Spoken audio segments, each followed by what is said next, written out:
2. Hello, everyone, and welcome to another edition of the Church Solutions Podcast. My name is Phil Thompson. And I'm Steve Lacy. And I'm Mike Gray. Good to be with you. The three of us are here again to host this podcast this week.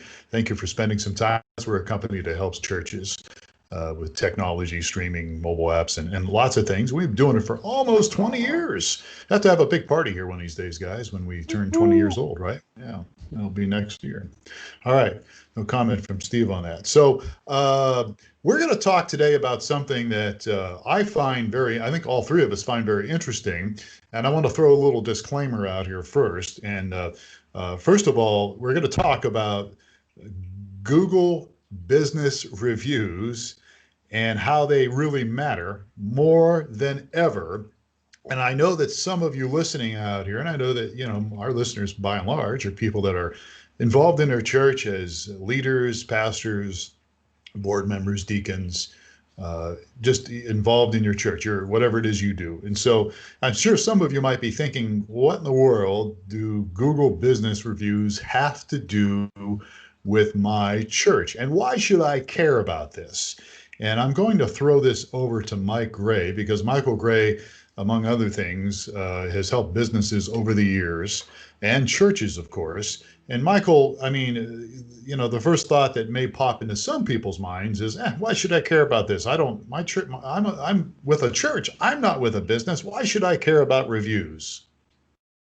Well, I'm working from the presumption, Phil, that a church wants somebody to find them online.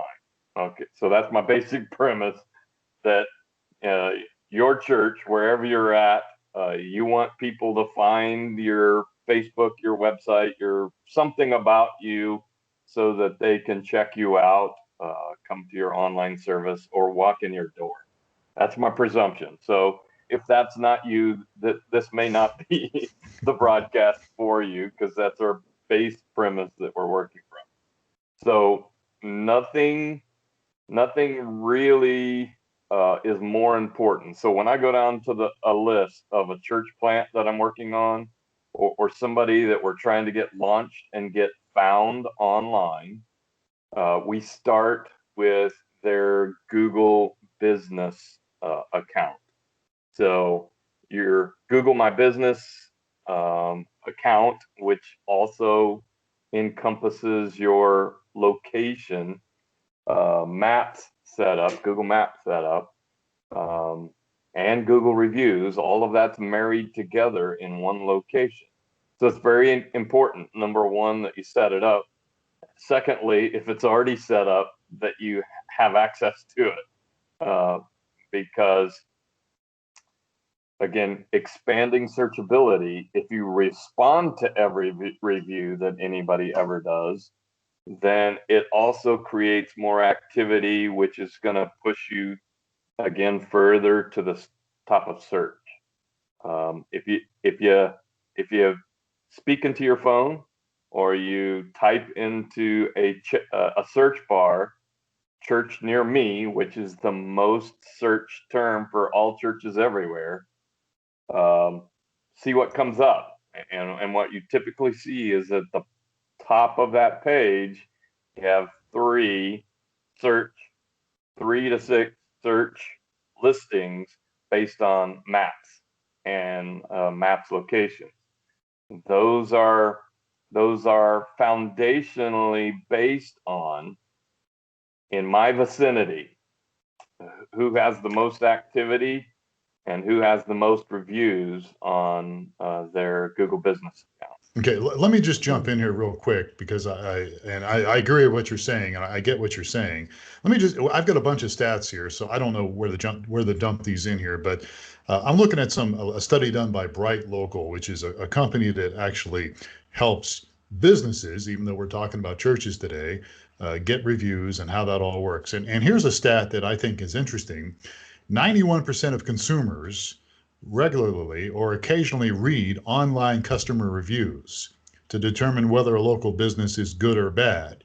So I'm going to translate this over to church stuff, because I think as you just said, when people are looking for a church, this is tied in with reviews. And, I don't know about you, but I do look at reviews if I'm looking at a restaurant or something like that. So I think it's important. There's a lot of other stats. One of them is 84% of people trust online reviews as much as personal recommendation. There's a bunch of these stats I can give you, but it seems to me from this study that reviews are very important. Yes. Yeah. Yes. Incredibly important. Go ahead, Steve. And I think, one thing to preface all of this, you said, why are we talking about Google? Why are we talking about these reviews? And we're talking about the church. We're commanded to be, fishers of men. And where do you go fishing, right? Everyone starts I don't know what the stats are now, but it's got to be over 90% of the people that are looking for a church or looking for some spiritual leadership are going to go to Google. And so you got to have your presence where the people are, or you'll never attract them. So that's why I think it's really important to understand more about how Google works and how you can do better. And another thing, I run this streaming church company, and we're more of a global, international, and national company. But there's a real advantage to having a local church and dealing with Google. And that's kind of what we're getting into. And the reviews are the key part of it. So if you're looking for streaming church, you're not going to see the review listing like you are looking for a local restaurant or a local church. So reviews are just super, I would think, contribute a lot to this, to how well you do. And it's unique to local. I mean, Google treats geographic searches much differently than other searches. So, and you were telling us this, you're asking us earlier, Mike, to Google churches near me, and all the first results are it's map stuff. It immediately jumps to the map and shows me a map of what's going on around me. It's not the best churches in the U.S. It's the best reviewed churches that are close to me. That's right. That's right. It's not the best per se. It's the best as voted on by the community with their reviews.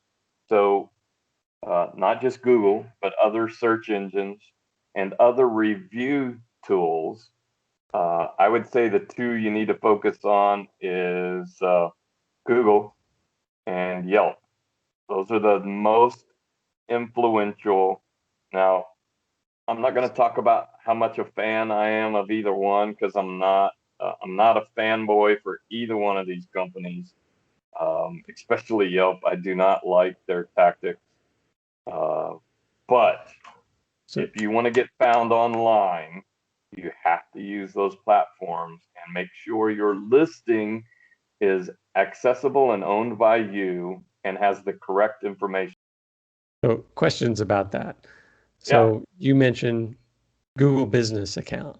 What is a Google Business Account, and how do I get one? And how do I make sure that that the reviews that are listed are against my church or whatever? What's step one? So what is a Google Business Account as opposed to my Gmail account? Right. Google My Business is exactly that. It's everything that is involved when somebody Googles your business. So if you're a business that's been around for a while and you already have reviews, the account already exists. You have to walk through the process of claiming it. If you're a new organization, you can create it from scratch and walk through their verification process and create the account for your church location on. So it's Google reviews, it's Google Maps. You can create a small Google site if you don't have a website, and all of that is housed within Google My Business. So log in with your Gmail, or whatever your email is, to Google My Business, and then you can walk through finding and claiming your church. And then once you do that, you have the ability to put out notifications. Hey, we have a big event coming up. Hey, this is happening soon. And you also have the ability to respond to reviews. And I tell businesses, respond to every review that ever happens. And if somebody makes a bad review, just apologize that they had a bad experience. Don't deflect and don't try to defend your church. Bad, bad, bad, bad. You will never win. Just say, I'm sorry you had a bad experience, and leave it at that. And so if you're a business, I add another piece to that. I'm sorry you had a bad experience. Here's my email. Reach out to me. I'll try to make it right. You may want to do that as a church. So, Sure. so you say that because if I'm looking for a church and I say, oh, this church here's got 48 reviews and they got 4 stars, let's start clicking on the reviews and the 1-star review, and they'll go, these guys did that. And if there's no response, I would assume that, well, they go, wow, Yeah. then or if there's a fight that starts to happen, Right. where the church goes back, you're not welcome here again, and we don't like your kind, or no, we don't do that. Well, it doesn't matter. What other people looking for churches are going to see is your defensive posture and you trying to, excuse what this other person felt, and you can't win. So just apologize. I'm sorry you had a bad experience. And then don't finish that sentence. I'm sorry you had a bad experience. And you might be able to add, we'll work to do better, or, something to that extent. It's really tough to get businesses and churches not to be in defensive posture when somebody gives a bad review, but it's absolutely critical. It can destroy your organization if somebody gets super angry and nutty and crazy and gets all of their friends to start blasting you with reviews. And it happens in this culture, a whole cancel culture kind of thing. That's how it works. They come in, blast your organization with nasty reviews on every review site on the planet. So, strategy. Yeah. Sorry, yeah. I know I'm probably not alone, but one of the reasons everyone loves Amazon is you can look at the reviews, and if you're shopping for stuff. So I do this, and I bet a lot of people, I bet I'm not alone. So, they'll have 4.5 reviews and 200 reviews or something like that. I'll just kind of skim the most popular ones, and then I'll pick on the 1-star reviews. Yep. And then I'll go dive into them. And I'm looking to see is why they posted a 1-star review. And, a lot of times it's just crazy stuff, like I bought misters at our house recently and somebody said, they didn't work on my 84 Corolla, and I'm like, well, of course they didn't work on your 84 Corolla, or you just use for a house. Why are you putting them on a car? Yeah, just, and so you kind of go, okay, I can discount that one and I can discount that one. So I think a lot of people look at, well, I know as I make decisions, reviews are super important. So they are. And I'm sorry, Steve. I'm just trying to jump in here and throw some stats out because Steve said, you got to have stats if you're going to talk about this. One of those was 90% of consumers read 10 reviews or less before they feel that they can trust a business. Now, this is from this article, but I still would say that this could translate over to church. Absolutely. People are going to read a review and going to read a number of them before they feel they could at least trust the church enough to go visit it, maybe. Would you say that's probably accurate?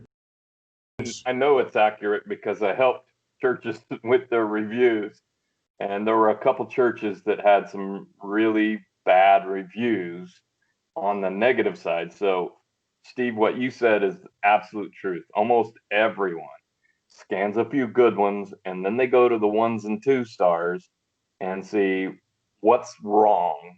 So what are people saying on the negative side of things?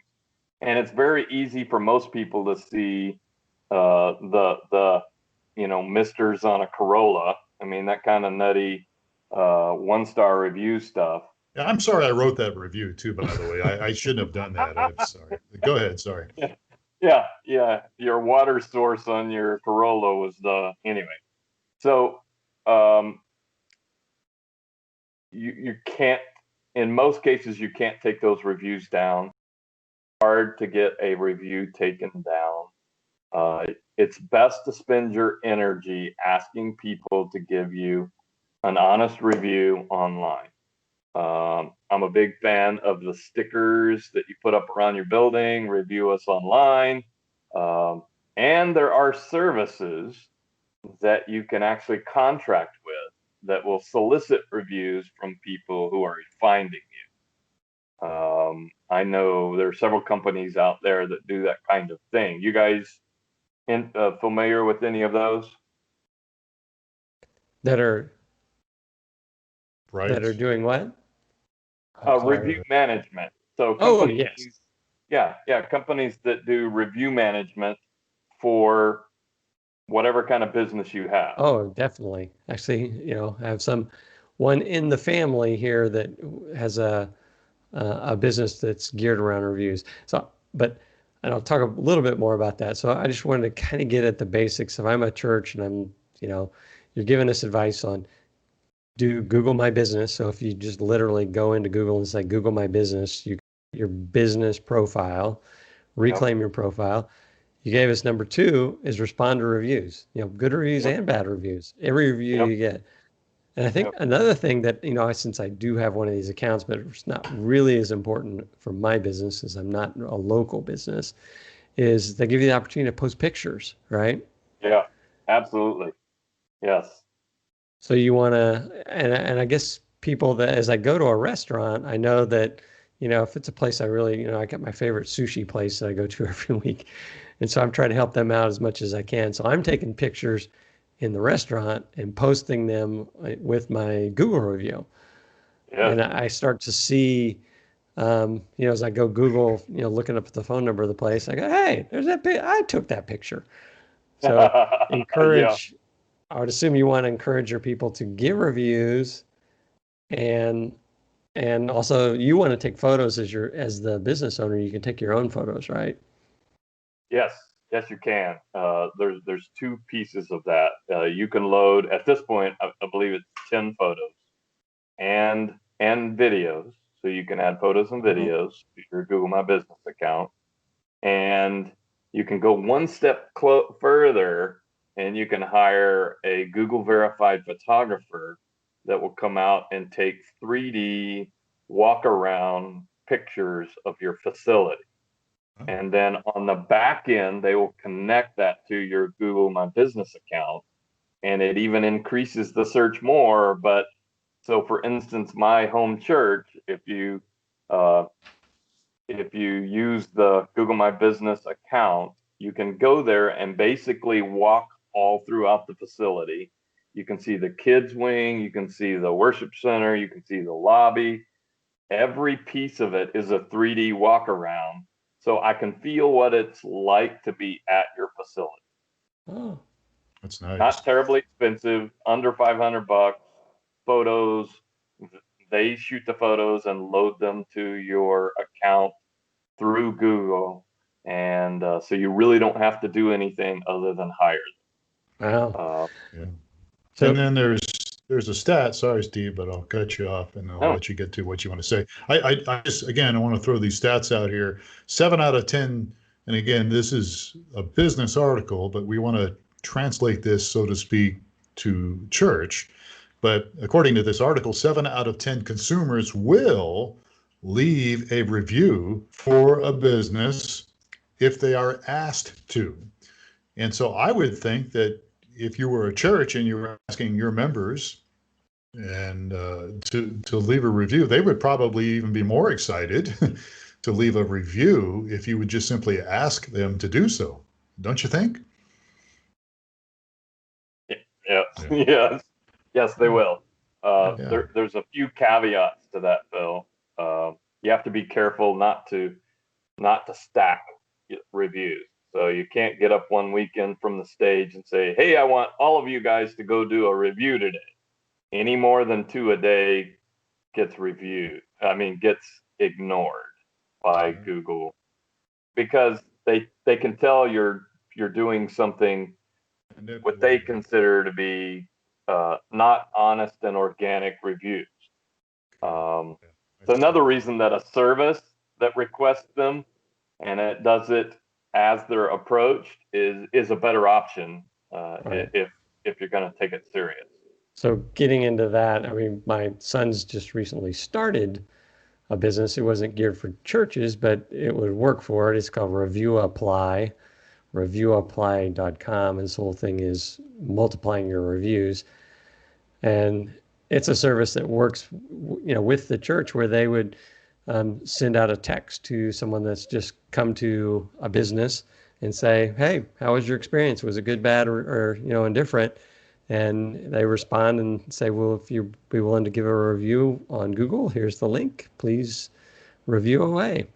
So it's a way to get some more reviews going, or kind of, it's more harvesting the reviews. You kind of mentioned, I wasn't aware that if you had 100 reviews in one day, that most of them get ignored. But so you want to kind of plant some seeds regularly and consistently try to get your people to offer reviews. And if you've got a ministry that's helping the community, people are going to jump in. And, you asked us before we went online to go in and Google churches near me or church near me. And there's not a badly rated church on the list here. They're all 4.5, 5-star churches here.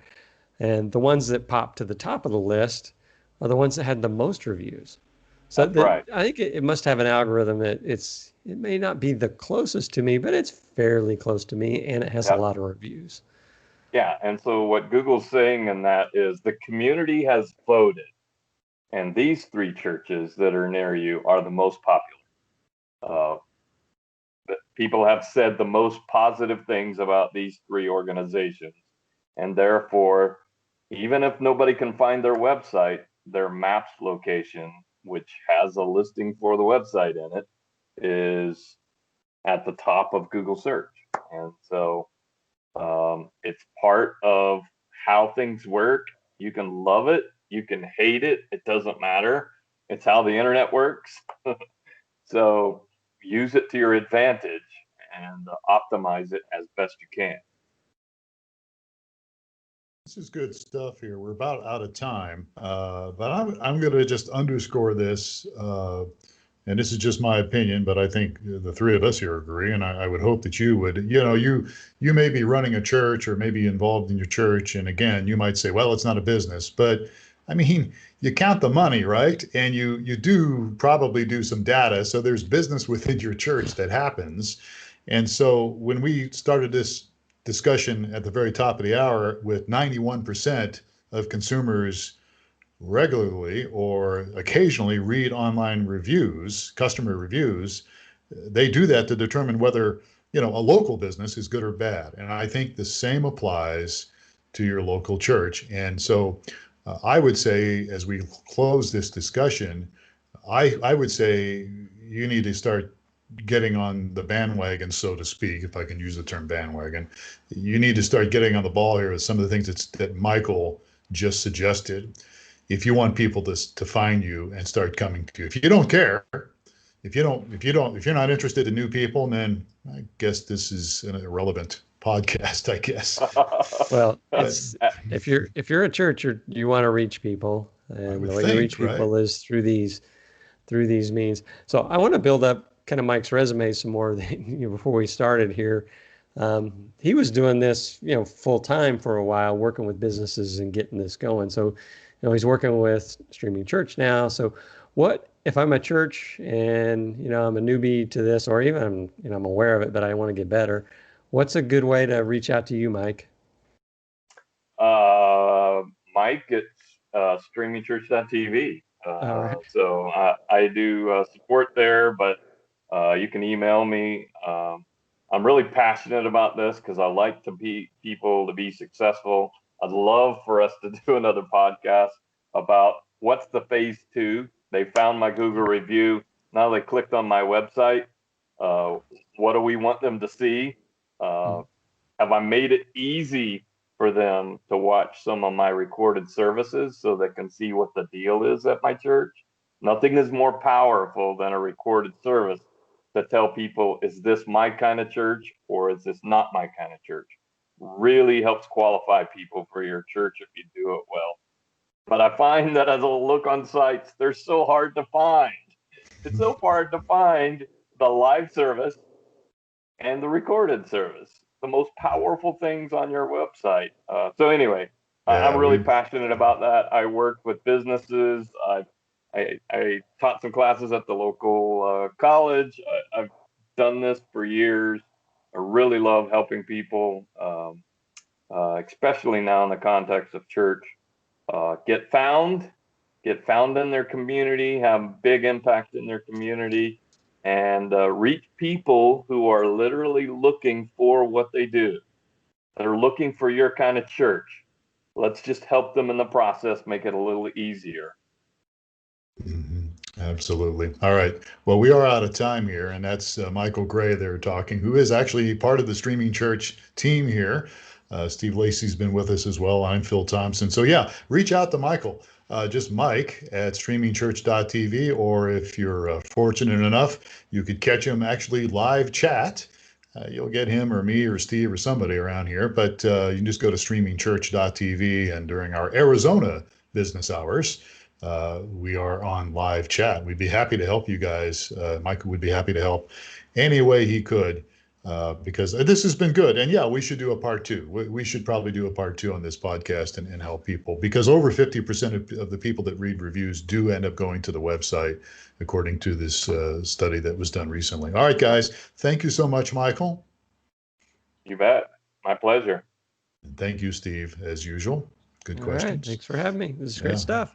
Yeah, it is good stuff. All right. So with that in mind, on behalf of those guys, I'm Phil Thompson. Thank you for spending some time with us today on the Church Solutions Podcast. Please take care of yourself. We'll catch you again next time on another edition of the Church Solutions Podcast.